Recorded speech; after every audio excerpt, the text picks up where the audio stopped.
과거와 현재와 미래의 하나님, 이사야서 52장 12절. 이스라엘의 하나님이 너희 뒤에서 호위하시리니.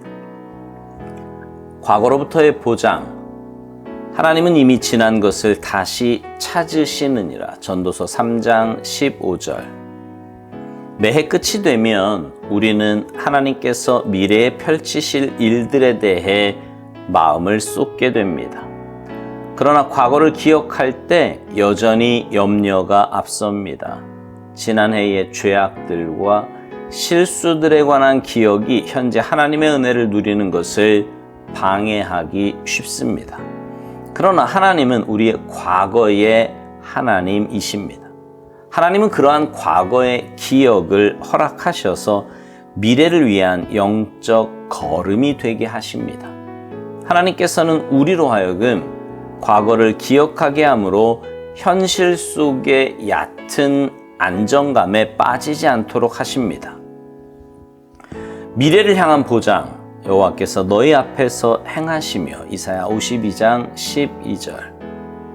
이 말씀은 귀한 은혜의 계시로서 우리가 실패했던 그곳을 하나님께서 친히 호위하시겠다는 말씀입니다.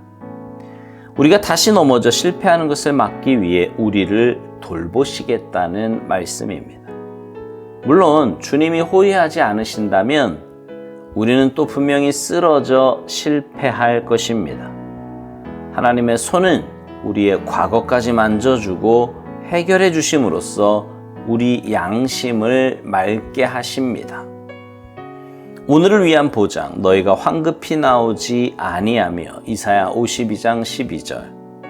새해를 맞이하면서 기쁨도 잃은 채 조급한 마음이 되지 않도록 주의하십시오. 물론 아무 생각도 없는 들뜬 마음으로 새해를 맞이해서도 안 될 것입니다.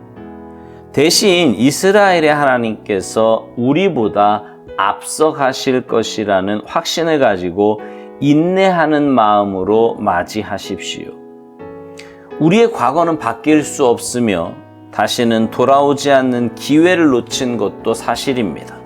그러나 하나님께서는 이렇게 파괴적인 염려를 바꾸어 미래를 향한 건설적인 생각으로 바꾸어 내십니다. 이제 과거는 주님의 품 안에서 잠들게 하십시오. 이제 바꿀 수 없는 과거는 주님의 손에 의탁하고 주님과 함께 다가오는 미래를 향해 전진하십시오.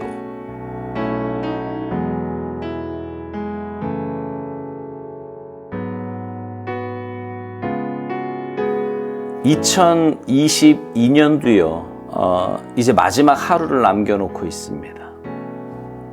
정말 말 그대로 다사다난했던 한 해 동안 하나님께서 우리의 삶을 붙들어 주셨고 은혜 베풀어 주셔서 여기까지 오게 되었습니다. 얼마나 감사하고 감사한지 모르겠습니다. 하나님의 크신 은혜를 기억하며 범사에 감사하는 우리 삶이 되기를 소망합니다. 오늘 묵상의 제목이 과거와 현재와 미래의 하나님이에요. 오늘 묵상은 세 파트로 나누어서 이야기합니다. 먼저 과거인데요. 과거로부터의 보장이라고 소제목을 달았습니다. 우리가 과거를 기억할 때 염려가 앞서게 되는데 그 이유는 지난해의 죄악들과 실수들에 관한 기억이 현재 하나님의 은혜를 누리는 것을 방해하기 쉽기 때문이라는 것입니다. 그러나 하나님은 우리의 과거의 하나님이신데 하나님은 그러한 과거의 기억을 허락하셔서 미래를 위한 영적 걸음이 되게 하신다고 말합니다. 하나님께서는 우리로 하여금 과거를 기억하게 함으로 현실 속의 얕은 안정감에 빠지지 않도록 하신다는 겁니다. 그렇습니다. 세상 사람들과 우리 크리스찬의 차이는 후회로 끝나느냐 아니면 회개의 자리로 나아가느냐에 있습니다. 세상 사람들은 과거의 잘못과 실수들에 대해 후회는 합니다. 반성도 해요. 그러나 그것으로 끝입니다.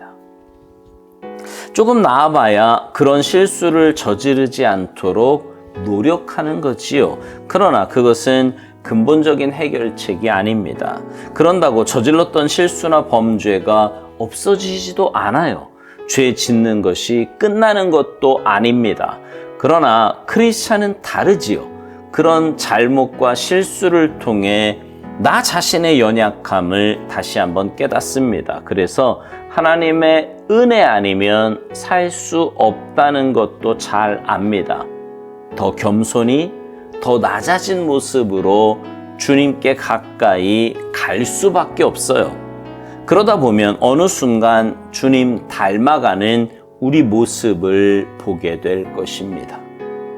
과거의 일은 그래서 과거 일로 그냥 묻어두거나 잊어버릴 것이 아니라 그 일들을 통해 내 영적 상태를 점검하고 그래서 하나님의 은혜로 더 나은 내일을 만드는 밑거름이 되는 것입니다.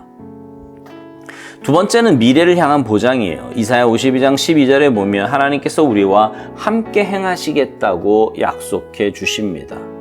이 말씀은 귀한 은혜의 계시로서 우리가 실패했던 그곳을 하나님께서 친히 호위하시겠다는 말씀이라고 오늘 묵상은 말해요. 우리가 다시 넘어져 실패하는 것을 막기 위해 우리를 돌보시겠다는 말씀이라고요.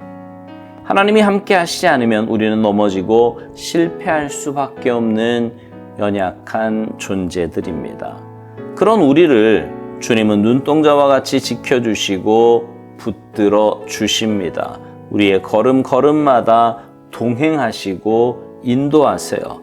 그래서 우리가 그 수많은 유혹과 시련 속에서도 믿음 지키고 살아갈 수 있는 것입니다. 이건 앞으로 우리의 삶에서도 마찬가지예요. 그래서 미래를 향한 보장입니다. 하나님이 보장해 주시는 것입니다. 하나님이 아니면 그 어떤 보장도 장담할 수 없습니다. 그래서 우리 미래는 밝아요. 하나님이 보장해 주셨고 하나님께서 가장 선한 길로 인도해 주실 것이라고 믿기 때문입니다. 그래서 오늘보다는 내일이, 올해보다는 내년이 늘 더 잘되고 더 복되고 아름다울 것입니다. 세 번째는 오늘을 위한 보장입니다. 오늘 묵상은 이 부분에서 새해를 맞는 우리의 마음가짐에 대해 이야기를 합니다. 이스라엘의 하나님께서 우리보다 앞서가실 것이라는 확신을 가지고 인내하는 마음으로 맞이하라고 권면합니다. 우리의 과거는 바뀔 수 없으며 다시는 돌아오지 않는 기회를 놓친 것도 사실이지만 하나님께서는 이러한 파격적인 염려를 바꾸어 미래를 향한 건설적인 생각으로 바꾸어 내신다는 것입니다. 그러니 이제 과거는 주님의 품 안에서 잠들게 하라는 거예요. 오늘 묵상에서 계속 이야기하는 것이 과거에 대해 어떻게 정리할 것인지, 미래를 어떻게 준비할 것인지를 오늘 현재의 삶에서 잘 살아내라는 것입니다. 묵상 마지막에 보면 바꿀 수 없는 과거는 주님의 손에 의탁하고 주님과 함께 다가오는 미래를 향해 전진하라고 권면합니다. 그러기 위해 주님과의 관계가 날마다 친밀해야 합니다. 주님을 온전히 신뢰할 때 주님께 내 모든 짐을 내어 맡길 수 있습니다. 미래도 맡길 수 있어요. 사랑하는 성도 여러분, 과거의 모든 잘못, 죄, 실수 이런 모든 것들은 주님의 십자가 앞에 내어놓고 회개하시기 바랍니다. 그리고 이제 과거에서는 좋은 것만 기억하시기 바라요. 좋은 것만 낚시하시라고요. 그리고 내일부터 펼쳐질 새해에 부어주실 하나님의 은혜를 기대하시기 바랍니다. 이 모든 일을 위해 오늘 주님과 만나는 시간, 주님 앞에 나아가는 시간을 가지시기 바랍니다. 그래서 매일매일의 삶이 주님 예비하신 은혜 가운데 주님의 인도하심을 맛보며 살아가는 아름답고 복된 삶이 되시기를 주님의 이름으로 축복합니다. 아멘.